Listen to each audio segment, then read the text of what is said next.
Welcome to Roll Call, a 126th Air Refueling Wing podcast of the Illinois Air National Guard at Scott Air Force Base. I'm your host, Technical Sergeant Brian Ellison. The Roll Call podcast focused on people, mission, and community. Want to say hello to our deployed folks. Thanks for listening. Holy cow. It has been a heck of, a week and a half with getting ready for the large-scale readiness exercise we just had over the weekend. I was on the wing inspection team, and I got my second Moderna shot last week. That was crazy. I got it on Monday. Felt fine all day Monday. I thought, I'm going to sleep on Monday, and I'm not going to have any side effects, because some people have said barely had any side effects. I woke up in the middle of the night with the worst chills that I can remember ever having. Barely got any sleep that night. Woke up exhausted. Went to work with the help of Aleve, ibuprofen, and caffeine. Just got through the day. That night, I woke up with the worst night sweats that I can remember ever having in that, too. And my body was not liking the Moderna shot. I mean, it's better, trust me, it's better than having the COVID, than having the Rona, as the kids say. But, it's a tough shot, but it's all for the good of everybody. I knew my body wasn't liking it. My resting heart rate at night was 66 when it's usually around 54. So that tells me that my body is either getting ready to get sick or it's not resting well. But by Friday morning, I felt right as rain.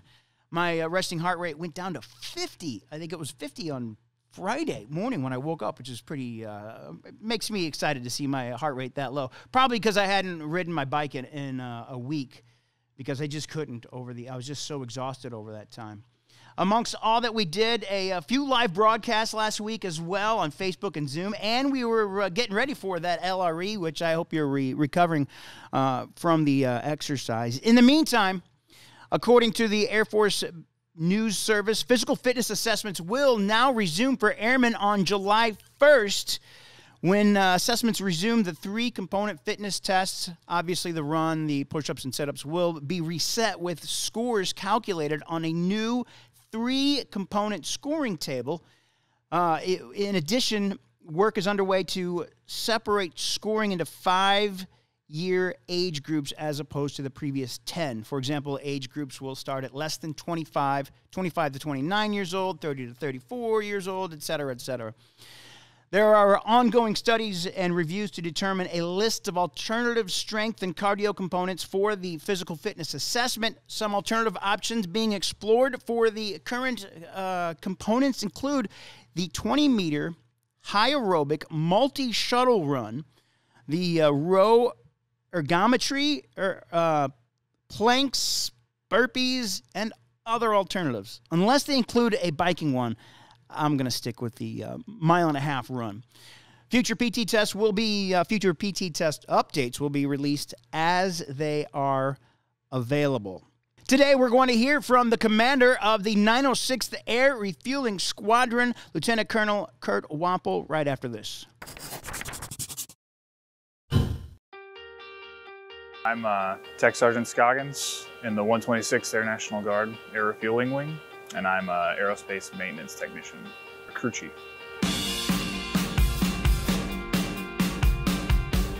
So our job entails mostly, on a good day, inspections. We get the jet ready to leave, and then we catch it when it comes back. So we interact with the pilots there, and then if they have any issues, they tell us. We have to do an inspection, pre and post flight, to find any discrepancies. And if it's something we can fix on the spot, we do. I'm Lieutenant Pippins, AMXS, Aircraft Maintenance, and I am the Aircraft Maintenance Officer. I am a supervisor of all the crew chiefs, so all the men and women that work hard every day out on the line to make sure that the 9 aircraft that we have here at Scott are ready to fly for the pilots. And I just make sure that they have everything that they need so that they can meet that mission every day. One of the biggest benefits from working with the 126 would definitely be traveling. I've got to go to a lot of cool places for free to me. We get to go to Europe a lot. We're state partners with Poland, so we get Poland at least once or twice a year. It's nice. If you are in the unit, I recommend picking up that trip. Thanks to joining the Guard, I've been able to get my bachelor's in kinesiology from the University of Illinois, and then I got my doctor of physical therapy from Southwest Baptist University. So I'm a doctor of physical therapy on the civilian side. I work as an outpatient physical therapist. They're both completely different jobs, but completely rewarding. I work one-on-one mostly in my civilian career field, and then here I'm in charge of 50 people. So it's a much larger scale, but they're both provided me so much experience.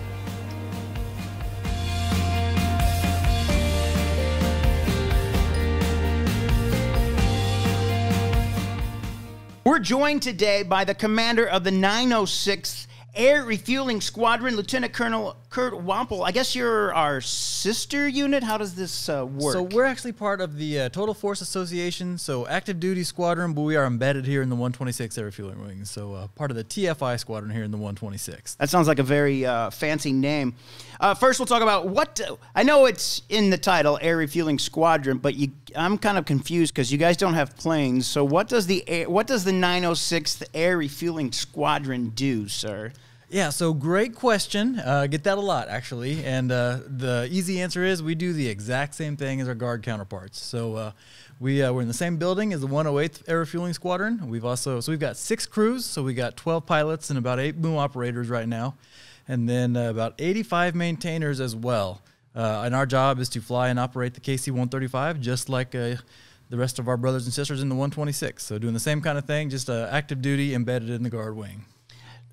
You probably touched on this a little bit, but what is the squadron's role with the 126th? So you guys fly missions. We do. Yep.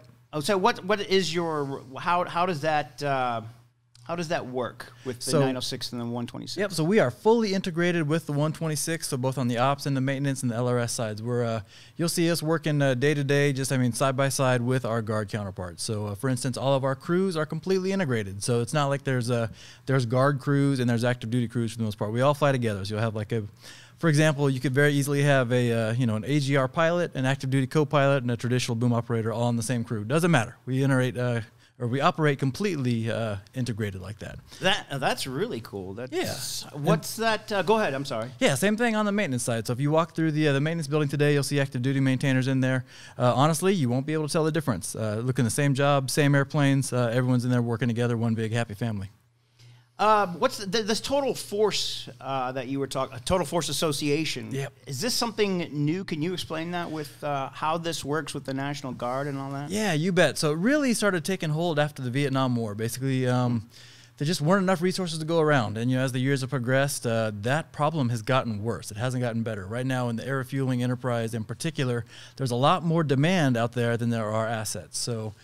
Really started to gain traction, I would say, maybe 15, 20 years ago when the Air Force holistically started looking down on how can we get a little more utilization out of the assets we do have. And they figured out one of the ways to do that was to embed active duty airmen in some of the Guard wings. So for the assets that are there, they're getting used pretty much round the clock by members of both services. It's just taking better advantage of the resources that were already in place, if that makes sense. Right. So when there's a mission that comes around, how do you guys fill that mission? A refueling mission is how does that work with 126? Do you guys compare notes, schedules to figure that out, or how does that work? Well, so again, for like local training missions and that kind of stuff, we are completely integrated. So there is no difference. There's no 906 scheduling and 108 scheduling. 108 being the Guard Air Refueling Squadron. Sure. It's completely integrated. All the folks are working there together, and the crews are scheduled together. There are some nuances when it comes to like deployments and like AMC specific taskings, and then we kind of go through those on a case by case basis and just schedule the folks as it makes sense. But again, overall, 90% of the time we're flying completely operated, and you can't tell the difference between the two. How does the 126th help the 906th Airmen in the full-time Air Force in their career? Well, I would say the easy answer to that is the experience, right? So anyone that's worked with the 906 knows that, we're only here for usually, individually probably 2, 3, maybe 4 years before we're moving on or going to a different job or working somewhere else, where obviously on the Guard side, that's not the case. A lot of, our Guard brethren, both on the operations, maintenance, LRS, all those different sides, you guys are here for a long time. You don't usually go Right. anywhere. So you have that level of experience that, quite frankly, you don't see on the active duty side. So it's very advantageous, especially for our younger folks, to leverage that experience and that knowledge and take advantage of that. Because, again, other than being in a TFI unit like this, you just don't get that. It just seems like there's a camaraderie there. Do you see like a big camaraderie growing between the full-time guys and our air guys? Yeah, our guard absolutely. guys? And again, daily we operate completely integrated. And I've seen, even on the weekends and stuff, when we do squadron barbecues, that stuff, a lot of times we do things all together, right? Usually stuff that's done at the squadron level might be done at the group level for just that reason. So you get everybody in there together. And yeah, you see active duty guard guys hanging out together all the time. It's just it's part of the way we operate. Yeah, we had an exercise over the weekend, and we had an exercise, and somebody was saying, "Well, where's so and so at?" And they're like, "Oh yeah, he's 906. He's not here." Right. Yep. So in the drill schedule, that's definitely one of the kind of the unique things, right? Most active duty units don't have drill, or no reason to. Being integrated in this unit, the 906, we do participate in drills to an extent. We had some folks here this weekend participating in the exercise. As a rule, we're not here full time like our guard folks over the weekend. But same time, if there's stuff that we need to do, or training we need to get done, or stuff we need to work together to get done, we're here all the time. In fact, this past exercise, we had 2 crews playing. One was from the guard side, one was active duty, and everyone getting the same training together. Oh, that's awesome. You guys have just come back from the red flag exercise, Yeah, correct? we just had a crew and a whole bunch of maintainers down there as well. And man, those guys did a great job. I've got nothing but great feedback from leadership at all levels on their performance. So do they take one of our planes, 126 planes out there? Absolutely, because as you said earlier, the 906 doesn't own any of the planes or equipment. So in that case, absolutely, we were fortunate enough to borrow a plane. So is it like asking your dad for the car keys sometimes? Yeah, it can certainly be that way. So per our agreement with AMC, so the 906 is on the hook at all times to provide 1 jet and 2 crews, and then whatever associated maintenance goes with that, whether that be for a deployment tasking or a TACC tasking, moving fighters across the ocean, that kind of stuff. So we have that contract that the 126 enables us to meet. Anything on top of that is, pretty much, hey, what's the 126 doing? Do we have the white space on the calendar where we can get an extra airplane if we want to send a crew somewhere else? And I'll tell you, historically, the 126 has been great. They've been more than accommodating for that kind of stuff, realizing how beneficial it is for our crews and for the guard guys when they get to go with us. And they've been very, very helpful. So we appreciate that relationship we've built up. What have been some of the you mentioned it, but it doesn't sound like there's many challenges, but there's got to be some challenges between the full-time and the Air National Guard. Yeah, there sure are. So a couple things with that. The first one is we're kind of unique in that so by law, all of the TFI squadrons active duty have to be administratively owned and controlled by an active duty wing. For the most part. So like for example, there's a TFI unit down at March in California that's assigned up to Fairchild administratively. Same thing, there's one at Birmingham that's assigned administratively down to MacDill Air Force Base in Florida. We are unique in that we are the only TFI squadron that is co-located with both our wings. So good thing and a bad thing, right? Thank goodness, I guess. Yeah. The good part of that is, when one of our guys is having problems with his paycheck or career stuff, he can go across the base to 375th and get that taken care of versus having to work with somebody at a different base that probably doesn't know who he is.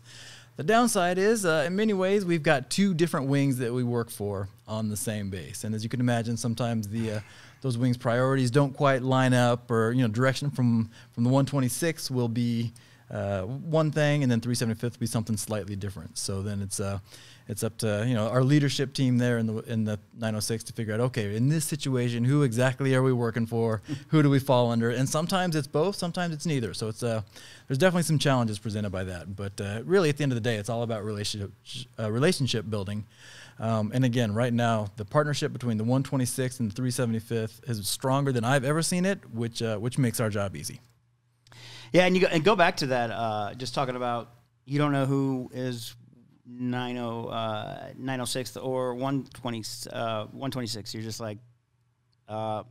Yeah, day to day, you can't tell. Yeah, you just walk up to him and you're like, oh yeah, I'm 906. I'm like, right. Oh, okay, I need to talk to somebody else.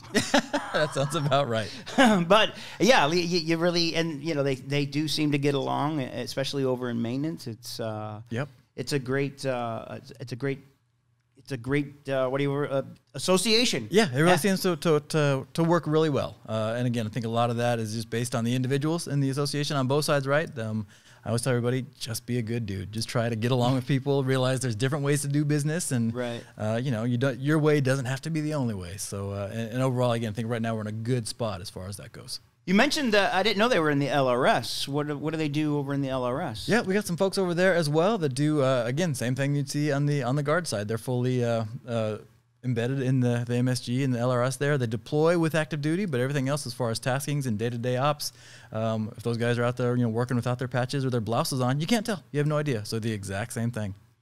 That's awesome. What have you learned about being a commander of a total force associated unit? Boy, that's I've learned a lot. It's definitely been a very steep learning curve since I got to this unit. Has it been different than maybe what you would have expected to be a full-time Air Force?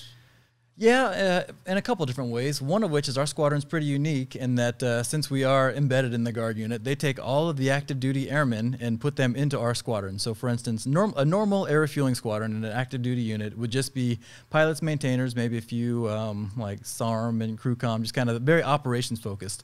That's not the way the 906 is built, because it is in the Guard unit. They take basically all of the active duty components here in the 126 and put them all in our squadron. So we have crews, like I mentioned earlier, we have maintainers, we have guys over in LRS, we have crew comm, AFE, intel, just all these different active duty functions that would normally be spread across a wing.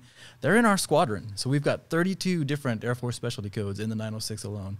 So, as a knuckle dragon pilot, taking over a squadron like that has been quite the learning curve, learning how do I develop a maintenance officer? How do I learn to speak intel and how they deploy and how they operate? Because it's not something I grew up learning about. So it's been really eye-opening getting to see the way that other career fields outside my own operate, let alone getting the opportunity to be in charge. Right. So what's it been like for you as a pilot to be on one of the 126th planes? It's been great. I've certainly enjoyed every minute of being here in the 126. From a pilot perspective, it's been awesome because, again, like I was talking about, that experience earlier that a lot of the 126 and the one-way pilots bring to the table, you just don't get that on the active duty side. These guys have been flying these airplanes for a long time, and I've learned a heck of a lot about just airmanship in general from being around them. The other part of that is our maintenance guys do a great job taking care of these airplanes. These airplanes are nicer than anything I've seen on the active duty side, and it's just a joy to fly them. They do a great job getting us up there. Is it something that you've, because I was in the Army and all that and back in the early 90s, and you always heard that the National Guard had all the worst stuff. They were just, they just got hand-me-downs and stuff like that. Was it a surprise to you when you got here to be like, whoa? It was a little bit of a surprise, but the more I dig into it, it makes sense. And the reason I say that is just the pride that the maintainers, everybody involved in the operation here at the 126 is just so proud of what they do, the airplanes themselves, and supporting that mission.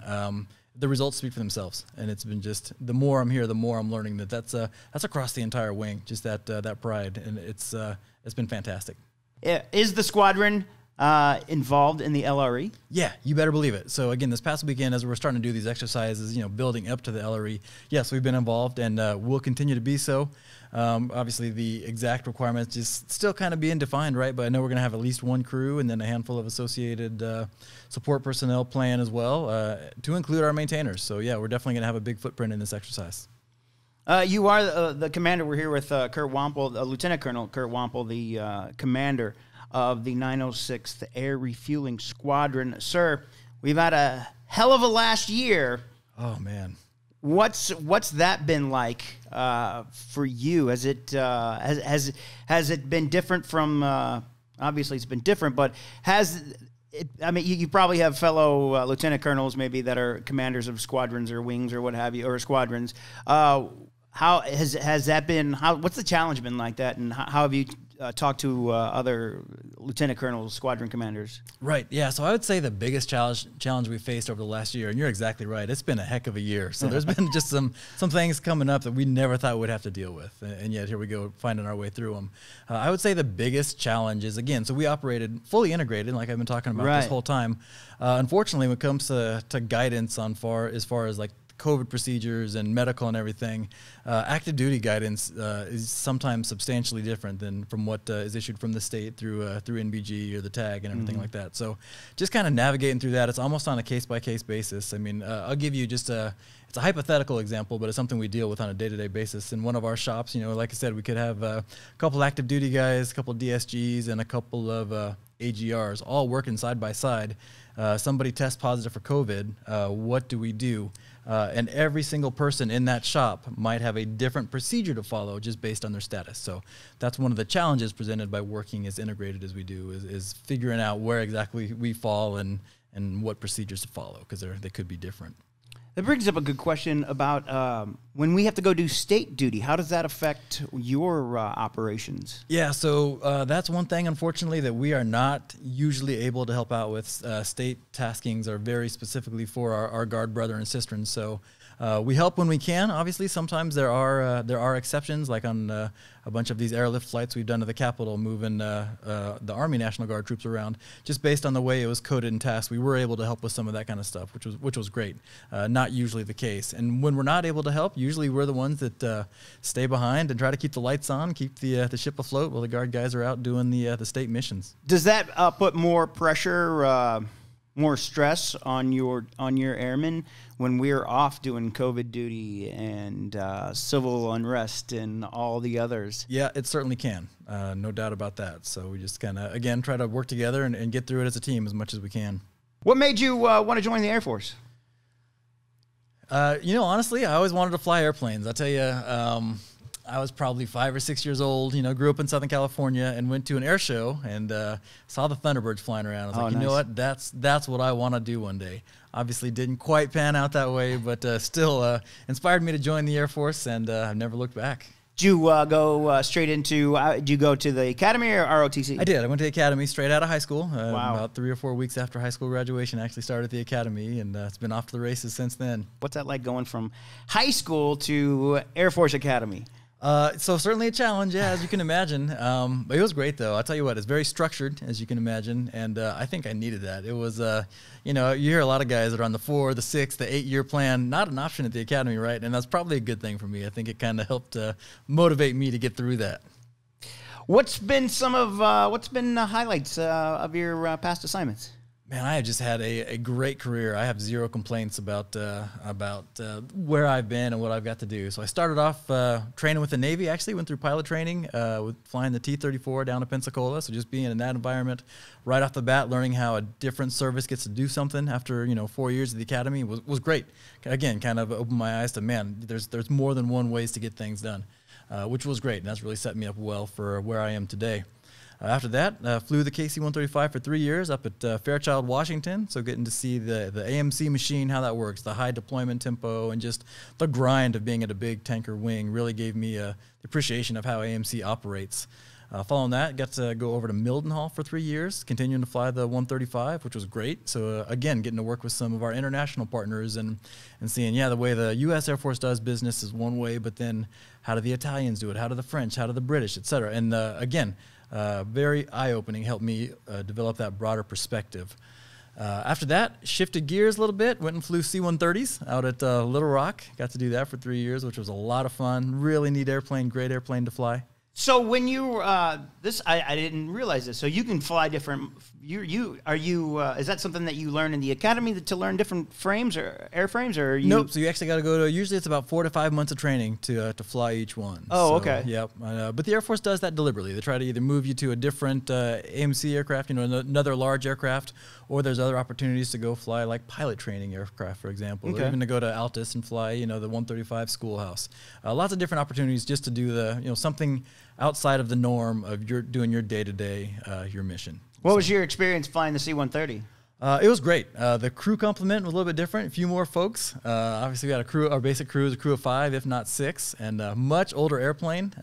Very capable of doing its mission, but very differently structured than the 135. So just a blast to fly. But was definitely happy to get back to my roots in the 135 here in the 126th. The C-130. It just seems like I've flown that from Germany to Northern Ireland. That's a long flight. I mean, it's that's a long flight. It's not designed for passenger comfort, and I'll tell you that much right now. But it's really good at doing what it's designed to do, which is landing on short dirt airstrips and doing the airdrop and some of the, the very tactical portion of that airlift as it was designed. It's really, really good at it. And then you came back here. So you just came from Arkansas to here to Scott Air Force Base. One more stop between Arkansas and Scott. I went down to Montgomery. I went to Maxwell for a year for school for ACSC. So I was happy to get out of Alabama, as you can imagine, and come back up here to Scott. It's interesting. I actually got here to Scott.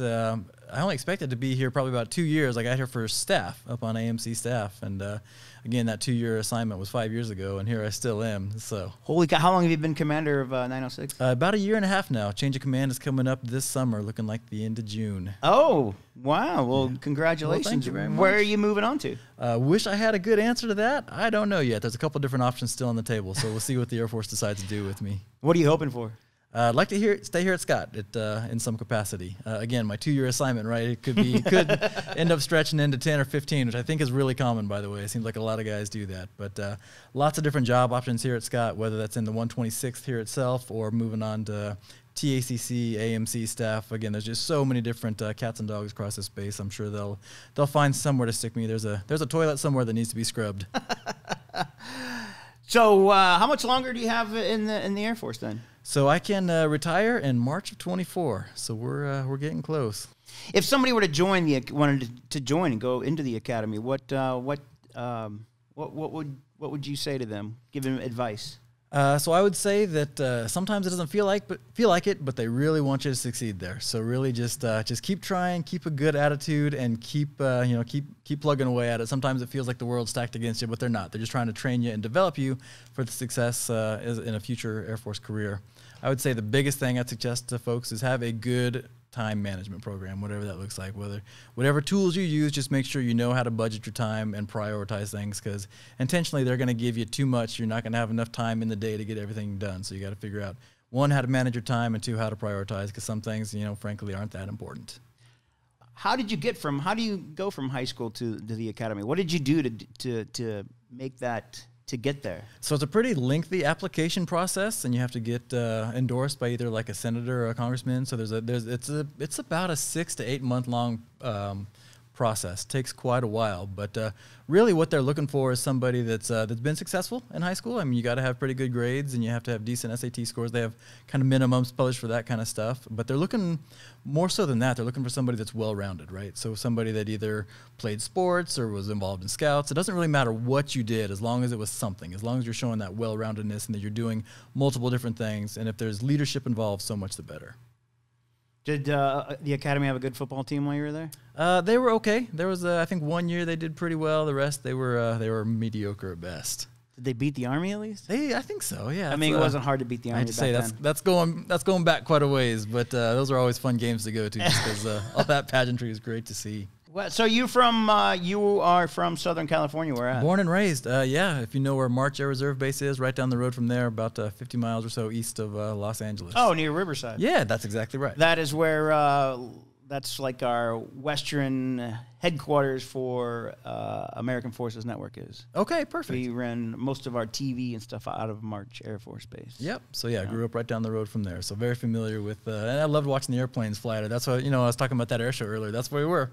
Went to March and watched the Thunderbirds fly around. So your dad was in the military? Or he was not, actually. Nope. Law enforcement, and just happened to live there. Just happened to live there. Yeah, that's exactly right. So you took this command as the 906. Is that something that you volunteer for, or is that something you kind of have to apply for as a commander? A little bit of both. So, and I go back to when I got here to Scott, I did not think this was in the cards. It was not something I was planning for. I was literally sitting there after about 2 years into my staff job and got a phone call out of the blue. Hey, how would you like to come over to the 906 and be our director of operations? And I said, yeah, absolutely. Where do I sign? So moved across the ramp. It was a great opportunity for me and my family. Of course, the kids are settled into school and sports and scouts and all that kind of stuff, and my wife works as well. So it was a good move for us as a family to stay here. We do love the area. The whole Scott Air Force Base area is great for families, so we were excited to stay here. And then after a year as the DO, was blessed enough to be picked up for command of the unit, and it's been absolutely fantastic.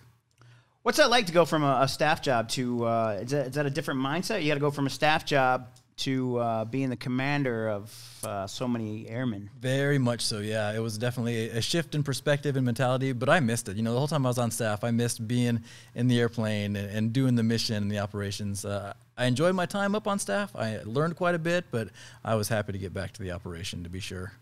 How often do you get to fly now? I try to fly about once a week, which, I mean, I think every pilot will tell you, hey, I never get to fly enough, but that's actually been pretty good. And in comparison to a lot of my active duty counterparts, it's pretty good, so I can't complain.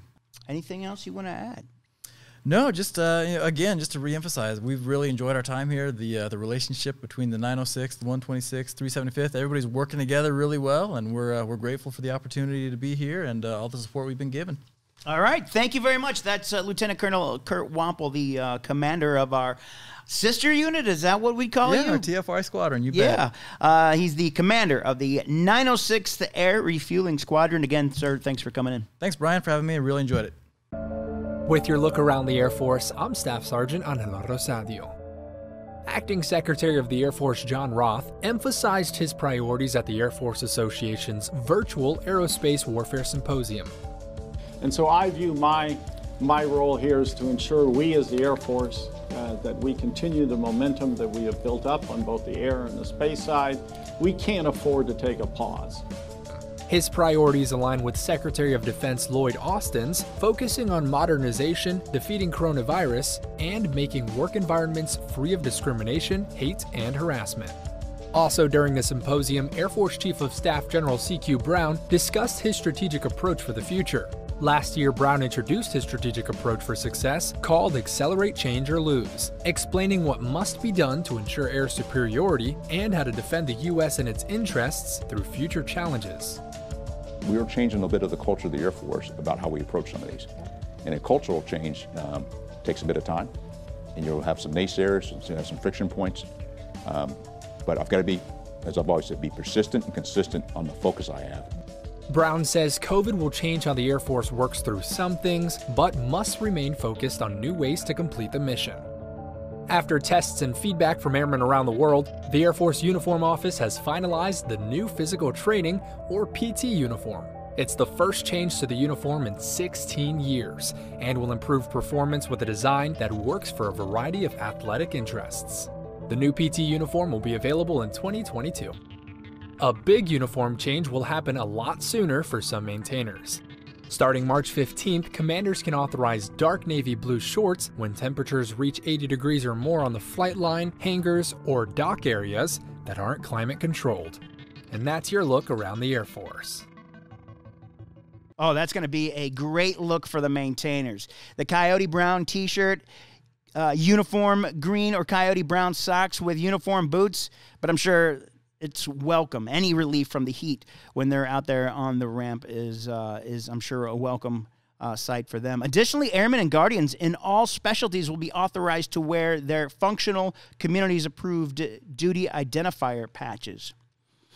If you are having thoughts of suicide or know someone in crisis, the military crisis line, 1-800-273-TALK. That's 1-800-273-8255. Press 1. That is that'll hook you up to a military person, representative. There is a chat lifeline. Also, you can chat through their website, suicidepreventionlifeline.org. That's suicidepreventionlifeline.org.